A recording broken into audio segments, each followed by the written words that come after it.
4000 साल पहले south Asia में एक सिविलाइजेशन विकसित हुई जो अपने टाइम से काफी आगे थी। इस सिविलाइजेशन के शहर जैसे कि हड़प्पा, मोहेंजोदारो, धोलावीरा और लोथाल एडवांस्ड अर्बन प्लानिंग के एग्जाम्पल्स थे। ये लोग सिर्फ बेसिक फार्मिंग या हंटिंग पर डिपेंड नहीं करते थे। उन्होंने प्लम्बिंग, ड्रेनेज सिस्टम्स, ग्रैनरीज और पब्लिक बाथ्स डिजाइन किए थे जो उनके सोफिस्टिकेटेड अर्बन लाइफ को दिखाते हैं। आज हम उस सिविलाइजेशन के मिस्ट्रीज एक्सप्लोर करेंगे, कैसे उनके शहर इतने ऑर्गेनाइज्ड थे, उनकी लैंग्वेज क्यों अब तक अनडिसाइफर्ड है, उनके आर्ट और कल्चर में हिडन मीनिंग्स क्या है, और सबसे इंपॉर्टेंट सवाल, ये सिविलाइजेशन इतनी एडवांस्ड होने के बावजूद कैसे वैनिश हो गई। आज हम आपको ले चलेंगे एक ऐसे जर्नी पर जहां हम एंशिएंट सिटीज की एडवांस्ड टेक्नोलॉजी देखेंगे, रेयर थ्योरीज और प्रूफ्स एक्सप्लोर करेंगे जो अब तक किसी ने नहीं दिखाए, इंडस वैली सिविलाइजेशन के लॉस्ट सीक्रेट समझने की कोशिश करेंगे। तो चलिए शुरू करते हैं और देखते हैं कि इंडस वैली सिविलाइजेशन कैसे अपने टाइम से हजारों साल आगे थी और क्यों अब तक हम उसकी मिस्ट्रीज को सॉल्व नहीं कर पाए हैं। इंडस वैली के शहर अपने टाइम के सबसे एडवांस्ड शहरों में से थे। हड़प्पा और मोहेंजोदारो के स्ट्रीट्स परफेक्ट ग्रिड पैटर्न में थे। हर एक स्ट्रीट और घर केयरफुली प्लान किया गया था, जैसे कि ये लोग अर्बन प्लानिंग के मास्टर आर्किटेक्ट थे। घर बेक्ड ब्रिक्स के बने हुए थे और उनके नीचे कवर्ड ड्रेनेज सिस्टम्स चल रहे थे, जिससे वेस्ट वाटर एफिशिएंटली रिमूव होती थी। ये ड्रेनेज सिस्टम इतना एडवांस था कि आज भी मॉडर्न प्लम्बिंग सिस्टम्स इसे इंस्पायर हो सकते हैं। हर शहर में ग्रैनरीज और स्टोरेज एरियाज थे जहां उन्होंने फूड और ट्रेड गुड्स को ऑर्गेनाइज किया। पब्लिक बाथ्स और गैदरिंग स्पेसेस से पता चलता है कि ये लोग सैनिटेशन और सोशल लाइफ दोनों को इक्वली इंपॉर्टेंस देते थे। धोलावीरा, जो आज के गुजरात में है, एक एक्सेप्शनल एग्जाम्पल है। यहाँ के वाटर रिजर्वॉयर्स और स्टेप वेल्स इंडिकेट करते हैं कि ये लोग वाटर मैनेजमेंट के मास्टर थे। और लोथाल का डॉकयार्ड उन्हें दूर के देशों जैसे कि मेसोपोटामिया से कनेक्ट करता था, जो उनके ट्रेड और कम्युनिकेशन का प्रूफ है। एडवांस्ड अर्बन प्लानिंग सिर्फ शहरों की लेआउट तक लिमिटेड नहीं थी। मार्केट एरियाज, रेजिडेंशियल जोन्स और एडमिनिस्ट्रेटिव जोन्स केयरफुली सेपरेट किए गए थे। स्ट्रीट्स की ओरिएंटेशन और हाउस साइजेस स्टैंडर्डाइज थी। ये इंडिकेट करता है कि इंडस वैली में सेंट्रल गवर्नेंस और सिविक ऑर्गेनाइजेशन काफी एडवांस थी। जब हम रुइंस का एरियल या 3D व्यू देखते हैं, हम समझ सकते हैं कि ये शहर फंक्शनल और एस्थेटिक दोनों तरह से बैलेंस थे। ये लोग सिर्फ जीने के लिए शहर नहीं बना रहे थे, बल्कि उन्होंने सिविलाइजेशन को सस्टेन और ऑर्गेनाइज करने के लिए एक ब्लूप्रिंट डिजाइन किया था। इंडस वैली सिविलाइजेशन के लोग सिर्फ एडवांस्ड आर्किटेक्ट्स नहीं थे, बल्कि बहुत स्किल्ड फार्मर्स और क्राफ्ट्समैन भी थे। ये लोग गेहूं, बार्ली और कॉटन उगाते थे और उनके पास सोफिस्टिकेटेड इरिगेशन टेक्निक्स थी जो उनकी खेती को बहुत एफिशिएंट बनाती थी। लोथाल का डॉकयार्ड और रिवर पोर्ट्स ये दिखाते हैं कि ये लोग लॉन्ग डिस्टेंस ट्रेड में एक्टिव थे। उनके ट्रेड पार्टनर्स में मेसोपोटामिया, पर्शिया और शायद सेंट्रल एशिया भी शामिल थे। एक्सोटिक चीजें जैसे semi precious stones, metals, beads और शेल्स इंपोर्ट होती थी, जो उनके वेल्थ और ग्लोबल कनेक्शंस का प्रूफ है। इंडस वैली के craftsman bronze tools, jewellery, pottery और सील्स बनाते थे। उनके स्टैंडर्डाइज्ड वेट्स और मेजर्स ये सजेस्ट करते हैं कि उनकी इकोनॉमी हाईली ऑर्गेनाइज्ड थी। छोटे आर्टिफैक्ट्स जैसे टॉयज और फिगरीन से हमें उनकी सोशल और कल्चरल लाइफ का आइडिया मिलता है। ये लोग अपने बच्चों और कम्युनिटी में क्रिएटिविटी और प्ले को बहुत वैल्यू करते थे। रेयर प्रूफ्स के मुताबिक कुछ सील्स और आर्टिफैक्ट्स में सिंबॉलिक कोड्स होते थे जो शायद ट्रेड ट्रांजैक्शंस और ओनरशिप के लिए यूज होते हों। ये इंडिकेट करता है कि इंडस वैली के लोग एक कॉम्प्लेक्स इकोनॉमिक सिस्टम ऑपरेट करते थे जो उनके टाइम के लिए एक्सेप्शनल था। और ये इकोनॉमी सिर्फ अर्बन सेंटर्स तक लिमिटेड नहीं थी। एग्रीकल्चरल विलेजेस जो सिटीज के आसपास थी, वो सप्लाई प्रोवाइड करते थे। ट्रेड रूट्स और मैरीटाइम एक्सेस से सिटीज वेल्थ और रिसोर्सेज से कनेक्टेड रही। डॉकयार्ड और वेयरहाउसेस का एविडेंस ये दिखाता है कि ये लोग लार्ज स्केल गुड स्टोरेज और डिस्ट्रीब्यूशन करते थे। इसका मतलब है कि इंडस वैली सिविलाइजेशन के पास स्ट्रॉन्ग इकोनॉमिक फाउंडेशन थी जो उनकी सोसाइटी को फ्लरिश और सस्टेन करने में हेल्प करती थी। और ये वेल्थ ही उन्हें एडवांस्ड अर्बन प्लानिंग और आर्ट के लिए रिसोर्सेज प्रोवाइड करती थी। इंडस वैली सिविलाइजेशन का सबसे बड़ा मिस्ट्री उनका स्क्रिप्ट और लैंग्वेज है। अब तक ये स्क्रिप्ट अनडिसाइफर्ड है और हिस्टोरियंस और लिंग्विस्ट्स इस पर काम करते आ रहे हैं। लेकिन कुछ रेयर और इंट्रीगिंग थ्योरीज एग्जिस्ट करती है जो अब तक मेन स्ट्रीम यूट्यूबर्स ने कवर नहीं की हैं। एक थ्योरी के मुताबिक इंडस स्क्रिप्ट में कुछ तिब्बतन यी पिक्टोग्राफिक सिस्टम के सिंबल्स के सिमिलर एलिमेंट्स हैं। ये सजेस्ट करता है कि शायद दोनों सिविलाइजेशंस के बीच कल्चरल एक्सचेंज हुआ था या फिर एक प्रोटो राइटिंग सिस्टम शेयर था। लिंग्विस्टिक स्टडीज सजेस्ट करते हैं कि इंडस लैंग्वेज में संस्कृत और द्रविडियन दोनों के एलिमेंट्स हो सकते हैं। इसका मतलब है कि ये लैंग्वेज एक मिक्स्ड सिस्टम थी जो ट्रेड, एडमिनिस्ट्रेशन और रिचुअल्स के लिए यूज होती थी।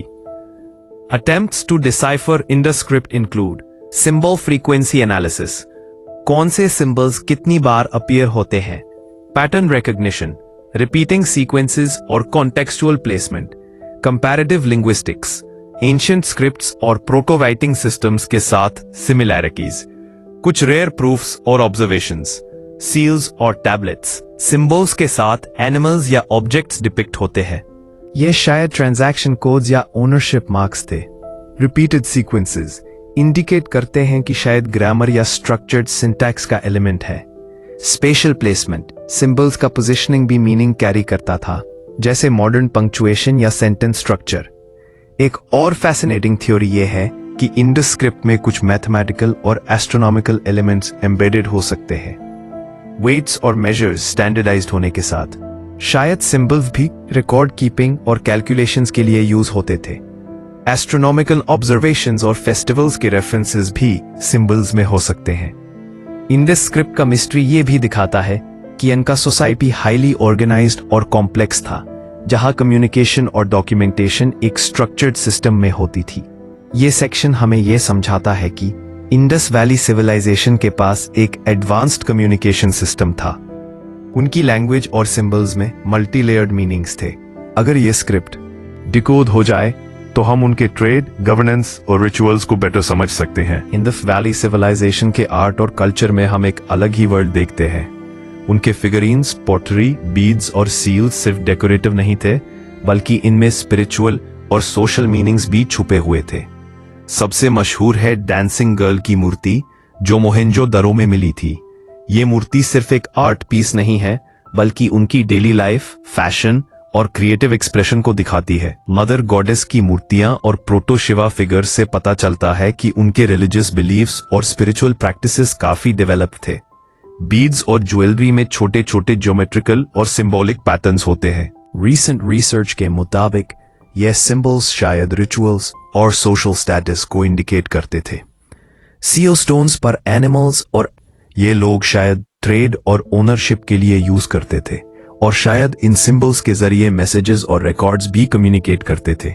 इंडस पॉटरी में भी काफी हिडन कोड्स और डिजाइन्स मिलते हैं। कप्स, बोल्स और स्टोरेज जार्स पर डिजाइन पैटर्न्स ऐसे अरेंज्ड होते हैं कि शायद ही एग्रीकल्चरल साइकिल्स, फेस्टिवल्स और सीजनल सेलिब्रेशंस को रिप्रेजेंट करते थे। एक और फैसिनेटिंग ऑब्जर्वेशन ये है कि उनका आर्ट एस्ट्रोनॉमिकल और नेचुरल एलिमेंट से कनेक्टेड था। सन, मून और स्टार्स के रिप्रेजेंटेशन कुछ आर्टिफैक्ट्स में पाए गए हैं। ये इंडिकेट करता है कि इंडस लोग एस्ट्रोनॉमी और टाइम कीपिंग को अपने स्पिरिचुअल और डेली लाइफ में इंक्लूड करते थे। इंडस वैली के लोग सिर्फ आर्ट बनाते नहीं थे, बल्कि सोसाइटी को कम्युनिकेट और ऑर्गेनाइज करने के लिए भी यूज करते थे। सोशल गैदरिंग्स, फेस्टिवल्स और रिचुअल्स के लिए उनका आर्ट एक मीडियम था। हिडन सिंबल्स शायद एक तरह का सीक्रेट लैंग्वेज या नॉलेज सिस्टम था जो सेलेक्ट लोगों तक ही लिमिटेड था। इस पार्ट से हमें यह समझ आता है, 1. इंडस लोगों की क्रिएटिविटी और इनोवेशन काफी हाई लेवल की थी। उनका आर्ट सिर्फ डेकोरेशन नहीं था, बल्कि रिचुअल्स, सोशल ऑर्डर और एस्ट्रोनॉमी को भी रिप्रेजेंट करता था। हिडन सिंबल्स और पैटर्न्स उनके एडवांस्ड थिंकिंग और स्ट्रक्चर्ड सोसाइटी को दिखाते हैं। इंडस वैली सिविलाइजेशन का डिक्लाइन, यानी इसका धीरे धीरे गिरना, अब तक एक बड़ा मिस्ट्री है। कई हिस्टोरियंस और स्कॉलर्स का मानना है कि इसका मेन रीजन क्लाइमेट चेंज था, लेकिन रीसेंट स्टडीज ये सजेस्ट करते हैं कि यह सिर्फ एक फैक्टर नहीं था। सबसे पहली थ्योरी क्लाइमेट और ड्रॉट की। एविडेंस के मुताबिक 2000 का मुनासु BCE के आसपास मॉनसून पैटर्न्स में ड्रास्टिक चेंजेस आए। रिवर सिस्टम्स जैसे कि सरस्वती ग्रेजुअली ड्राई होने लगे। इससे एग्रीकल्चर पर डायरेक्ट इंपैक्ट पड़ा और फूड प्रोडक्शन कम होने लगी। दूसरी थ्योरी टेक्टोनिक और जियोलॉजिकल चेंजेस की। कुछ स्टडीज के मुताबिक अर्थक्वेक्स और टेक्टोनिक शिफ्ट्स ने रिवर्स का कोर्स बदल दिया। धोलावीरा और मोहेंजो-दारो के कुछ शहर ऐसे लोकेशंस पर थे जहां रिवर शिफ्ट के बाद उनका वाटर सप्लाई खत्म हो गया। ये भी अर्बन कोलैप्स का एक मेजर रीजन माना जा रहा है। तीसरी थ्योरी सॉइल सैलिनिटी और लैंड डिग्रेडेशन की। इंटेंसिव एग्रीकल्चर और इरिगेशन की वजह से सॉइल में साल्ट अक्यूमुलेशन हुआ, क्रॉप्स ग्रो करना मुश्किल हो गया और फूड शॉर्टेजेस स्टार्ट हो गए। आर्कियोलॉजिकल एविडेंस में ग्रैनरीज और स्टोरेज एरियाज में वेस्ट और अनहार्वेस्टेड क्रॉप्स भी मिलते हैं, जो इस बात को सपोर्ट करते हैं। चौथी थ्योरी कुछ रेयर और कंट्रोवर्शियल एपिडेमिक्स और डिजीज। कुछ रिसर्चर्स का कहना है कि डेंसली पॉपुलेटेड सिटीज में इन्फेक्शियस डिजीजेस का स्प्रेड हुआ होगा। यह थ्योरी अब तक स्पेक्युलेटिव है, लेकिन स्केलेटल रिमेन्स में कुछ अनोमलीज और इन्फेक्शन मार्कर्स भी मिलते हैं। पांचवी theory socio political collapse. Cities का गवर्नेंस और सेंट्रलाइज सिस्टम शायद वीकन हो गया। ट्रेड डिसरप्शन और स्केसिटी के कारण लोग माइग्रेट करने लगे। इससे अर्बन सेंटर्स ग्रेजुअली अबेंडन हो गए। रेयर प्रूफ्स और आर्कियोलॉजिकल एविडेंस। सैटेलाइट इमेजरी और एरियल सर्वेस दिखाते हैं कि कुछ सिटीज और सेटलमेंट्स अभी भी अनडिस्कवर्ड है। ड्राई रिवर बेड्स और सेडिमेंट लेयर्स में क्लाइमेट और टेक्टोनिक पैटर्न्स का प्रूफ मिलता है। एक्सकेवेशंस में ग्रैनरीज और वेयरहाउसेस में सडन अबैंडनमेंट के साइंस मिलते हैं। लोथल के डॉकयार्ड में अब्रप्ट हॉल्ट इन ट्रेड का एविडेंस मिलता है, जो इकोनॉमिक डिसरप्शन को शो करता है। यह भी इंटरेस्टिंग है कि डिक्लाइन ग्रेजुअल था, सडन नहीं। एविडेंस सजेस्ट करता है कि सेवरल जनरेशंस ने इस ट्रांजिशन देखा। शहर धीरे धीरे अबैंडन हुए, लोग रिवर्स और फर्टाइल लैंड के पास माइग्रेट कर गए। तो हम कह सकते हैं कि इंडस वैली के डिक्लाइन का रीजन कॉम्प्लेक्स और मल्टीफैक्टोरियल था। 1 क्लाइमेट चेंज और ड्रॉट, 2 रिवर कोर्स शिफ्ट्स और टेक्टोनिक एक्टिविटी, 3 सॉइल सैलिनिटी और agricultural failures, 4 possible epidemics, 5 socio political disruption और माइग्रेशन। ये पार्ट हमें ये भी समझाता है कि एडवांस सिविलाइजेशन भी वल्नरेबल होती है और नेचुरल और ह्यूमन मेड फैक्टर्स का कॉम्बिनेशन उसके डाउनफॉल में लीड कर सकता है। इंडस वैली सिविलाइजेशन के डिक्लाइन के बाद भी इसका कल्चरल और लिंग्विस्टिक इन्फ्लुएंस बाद के सिविलाइजेशंस पर दिखता है। सबसे पहले बात करते हैं वैदिक सिविलाइजेशन की। कई स्कॉलर्स का कहना है कि वैदिक लोगों ने इंडस वैली के कुछ ट्रेडिशंस, रिचुअल्स और नॉलेज अडॉप्ट किए। एग्रीकल्चर और इरिगेशन टेक्निक्स सिमिलर हैं। काउ वर्शिप और सम रिचुअलिस्टिक प्रैक्टिसेस का कनेक्शन भी दिखाई देता है। फायर रिचुअल्स और अल्टार्स के डिजाइन में सिमिलैरिटीज मिलती हैं। लिंग्विस्टिक स्टडीज सजेस्ट करती हैं कि द्रविडियन और early Sanskrit elements Indus script में शायद प्रेजेंट थे। यह इंडिकेट करता है कि इंडस वैली के लोगों की लैंग्वेज और नॉलेज वैदिक कम्युनिटीज तक ट्रांसफर हुई। सिंबल्स और आइकोनोग्राफी में भी कुछ कॉन्टिन्यूटी दिखाई देती है, जैसे सील स्टोन्स और फिगरीन्स के मोटिव्स। ज्वेलरी और बीड्स डिजाइन का इन्फ्लुएंस ड्रेविडियन और लेटर हिंदू ट्रेडिशंस में दिखाई देता है। ट्रेड और इकोनॉमी के एस्पेक्ट्स भी एक कनेक्शन शो करते हैं। इंडस वैली के स्टैंडर्ड वेट्स और मेजर्स का कॉन्सेप्ट बाद के सिविलाइजेशंस में भी यूज होता रहा। क्राफ्ट्समैनशिप और अर्बन प्लानिंग के प्रिंसिपल्स कुछ एक्सटेंट तक लेटर सोसाइटीज में रिफ्लेक्ट होते हैं। रेयर ऑब्जर्वेशन ये भी है कि इंडस वैली के हिडन नॉलेज सिस्टम्स और सिंबल्स शायद बाद के रिचुअल्स और सीक्रेट टीचिंग्स में सरवाइव हुए। एस्ट्रोनॉमी और calendar based observations Indus artefacts में मिलते हैं। ये नॉलेज वैदिक और लेटर द्रविडियन सोसाइटीज में फेस्टिवल्स और एग्रीकल्चरल साइकिल्स में इंटीग्रेट हुआ। और कुछ रेयर थियरीज के मुताबिक इंडस वैली का इन्फ्लुएंस साउथ इंडिया के मेगालिथिक कल्चर्स तक भी गया। बैरियल प्रैक्टिसेस और मेगालिथिक स्ट्रक्चर्स में कुछ डिजाइन सिमिलैरिटीज दिखाई देती हैं। रिचुअलिस्टिक सिंबलिज्म और मोटिव्स इंडस वैली के प्रोटोटाइप्स लगते हैं। तो हम कह सकते हैं कि इंडस वैली सिविलाइजेशन सिर्फ एक आइसोलेटेड सोसाइटी नहीं थी। इसका नॉलेज, कल्चर और टेक्नोलॉजी बाद के सिविलाइजेशंस पर डायरेक्ट या इनडायरेक्ट इन्फ्लुएंस डालता रहा। ये इन्फ्लुएंस वैदिक, द्रविडियन और रीजनल कल्चर्स में सटल और ग्रेजुअल फॉर्म्स में दिखाई देता है। इंडस वैली सिविलाइजेशन का सबसे फैसिनेटिंग पहलू है इसका अभी तक का अनसॉल्व्ड मिस्ट्री और मॉडर्न डिस्कवरीज। चलिए शुरू करते हैं रीसेंट रिसर्च और एक्सकवेशन से मिलने वाले फैक्ट से। सबसे पहले बात करते हैं रीसेंट एक्सकवेशंस की। हड़प्पा और मोहेंजो-दारो के अलावा भी कई सबमर्ज्ड और अनडिस्कवर्ड सेटलमेंट्स मिल रहे हैं। कुछ साइट्स जैसे राखीगढ़ी और धोलावीरा के सराउंडिंग एरियाज अभी भी फुल्ली एक्सकवेटेड नहीं हुए हैं। एक्सकवेटर्स ने पॉटरी, बीड्स, सील्स और ह्यूमन रिमेन्स से न्यू कल्चरल इंसाइट्स पाए हैं। एक और ब्रेक थ्रू एरिया है सैटेलाइट इमेजिंग और एरियल सर्वेज। रिसर्चर्स ने रिमोट सेंसिंग का यूज करके अबैंडन्ड सिटीज और रिवर कोर्सेज डिटेक्ट किए हैं। ये इमेजिंग दिखाती है कि इंडस वैली सिविलाइजेशन का एक्सटेंट पहले सोचा गया एरिया से काफी बड़ा था। कुछ लॉस्ट रिवर बेड्स और सेटलमेंट्स को अब आइडेंटिफाई किया गया है जो पहले अननोन थे। मॉडर्न टेक्नोलॉजी से कुछ रेयर प्रूफ्स और हिडन लेआउट्स भी सामने आए हैं। सिटीज का ड्रेनेज और स्ट्रीट लेआउट अब डिजिटली रिकंस्ट्रक्ट किया जा रहा है। ग्रेनरीज और वेयरहाउसेज में स्टोरेज और डिस्ट्रीब्यूशन के पैटर्न्स समझे जा रहे हैं। डॉकयार्ड्स और ट्रेड सिस्टम्स का 3D मॉडलिंग से पता चला कि ये लोग मैरिटाइम ट्रेड में हाईली एडवांस्ड थे। अब बात करते हैं अनसॉल्व्ड मिस्ट्रीज की। लैंग्वेज और स्क्रिप्ट अभी भी अनडिसाइफर्ड है। स्कॉलर्स सिंबल्स और सील्स के पैटर्न स्टडी कर रहे हैं, लेकिन एग्जैक्ट मीनिंग अब तक अननोन है। गवर्नेंस और एडमिनिस्ट्रेशन एविडेंस के बेसिस पर अर्बन प्लानिंग और ट्रेड सिस्टम्स काफी एडवांस थे, लेकिन सेंट्रलाइज्ड गवर्नेंस का एग्जैक्ट नेचर नहीं पता। रिलीजन और रिचुअल्स, फिगरीन्स, सील्स और आर्किटेक्चर से कुछ आइडिया मिलता है, लेकिन कैसे फेस्टिवल्स और स्पिरिचुअल प्रैक्टिसेस ऑपरेट होती थी इसका एग्जैक्ट एविडेंस नहीं मिला। डिसअपीयरेंस का exact reason climate, tectonics, soil, epidemics और सोशियो पॉलिटिकल रीजंस के कॉम्बिनेशन के अलावा कोई कंक्लूसिव प्रूफ नहीं मिला। रेयर और इंट्रीगिंग थ्योरीज भी एग्जिस्ट करते हैं। कुछ रिसर्चर्स का कहना है कि कुछ लॉस्ट सिटीज अभी अंडर वाटर हो सकती है, स्पेशली कोस्टल रीजन्स में। कुछ सैटेलाइट डेटा सजेस्ट करता है कि सबमर्ज्ड सेटलमेंट्स अभी एक्सप्लोर होने का वेट कर रहे हैं। ये डिस्कवरीज फ्यूचर में इंडस सिविलाइजेशन के सीक्रेट्स को और अनकवर कर सकते हैं। और सबसे फैसिनेटिंग बात यह है कि इंडस वैली के एडवांस नॉलेज और टेक्नोलॉजी का हिस्सा अभी भी हमारे सामने पार्टली ही विजिबल है।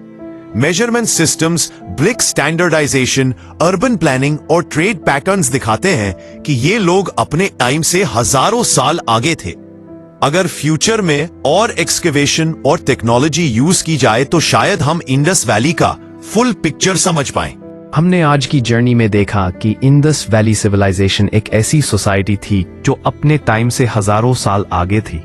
Advanced urban planning, drainage systems और ग्रैनरीज दिखाते हैं कि ये लोग हाईली ऑर्गेनाइज्ड और इंटेलिजेंट थे। उनका आर्ट, फिगरिन्स और सिंबल्स हमें उनके रिचुअल्स, स्पिरिचुअल बिलीफ्स और सोशल स्ट्रक्चर के बारे में बता रहे हैं। ट्रेड और इकोनॉमी के पैटर्न से पता चलता है कि ये लोग ग्लोबल कनेक्शंस और वेल्थ मेंटेन करते थे। फिर भी इन सब एडवांसमेंट्स के बावजूद ये सिविलाइजेशन ग्रेजुअली वैनिश हो गई और इसके एग्जैक्ट रीजंस अभी भी मिस्ट्री हैं। Climate change, river course shifts, soil degradation, epidemics और सोशियो पॉलिटिकल डिसरप्शन, ये सब पॉसिबल रीजंस हैं, लेकिन अब तक कोई फाइनल प्रूफ नहीं मिला। इंडस स्क्रिप्ट और लैंग्वेज का मिस्ट्री अभी भी एग्जिस्ट करता है। अगर हम इसे डिकोड कर पाए तो हम उनके ट्रेड, गवर्नेंस और रिचुअल्स को कंप्लीटली समझ सकते हैं। और यही हमें यह याद दिलाता है कि एक एडवांस्ड सिविलाइजेशन भी नेचर और सर्कमस्टेंसेस के सामने असुरक्षित होती है और नॉलेज का हिस्सा हमेशा पार्शली ही सरवाइव करता है। सबसे इंपॉर्टेंट लेसन यह है कि इंडस वैली का लेगेसी सिर्फ फिजिकल रूइंस में नहीं, बल्कि लैंग्वेज, सिंबल्स, रिचुअल्स, आर्ट और साइंटिफिक नॉलेज में भी सरवाइव हुआ है। वैदिक और द्रविडियन सिविलाइजेशंस में इसका इन्फ्लुएंस दिखाई देता है। मॉडर्न रिसर्च और एक्सकवेशन से हम धीरे धीरे और सीक्रेट्स अनकवर कर रहे हैं। अगर हम इस सिविलाइजेशन की अचीवमेंट्स और मिस्ट्रीज को देखें तो ये हमें ह्यूमन इंजीन्यूटी, क्रिएटिविटी और रेजिलियंस के बारे में इंस्पायर करता है। ये हमें याद दिलाता है कि इंसान का नॉलेज और सिविलाइजेशन कभी परमानेंटली वैनिश नहीं होता। वो हमेशा या तो लेगेसी में सरवाइव करता है या फ्यूचर डिस्कवरीज के लिए वेट करता। इंडस वैली हमें सिर्फ पास्ट की कहानी नहीं, बल्कि ह्यूमन सिविलाइजेशन की जर्नी और मिस्ट्रीज का एक अद्भुत एग्जाम्पल है। अगर आपको ये वीडियो पसंद आई और आप चाहते हैं कि हम और ऐसे हिस्टोरिकल मिस्ट्रीज और फैसिनेटिंग स्टोरीज एक्सप्लोर करें, तो राज टेल स्टोरीज को सब्सक्राइब करें, लाइक करें और कमेंट में अपनी थॉट्स शेयर करें। हम आपके लिए लाते रहेंगे ऐसे ही डिटेल्ड, रेयर और एंगेजिंग हिस्टोरिकल वीडियोस जो आपको सोचने और एक्सप्लोर करने पर मजबूर करेंगे।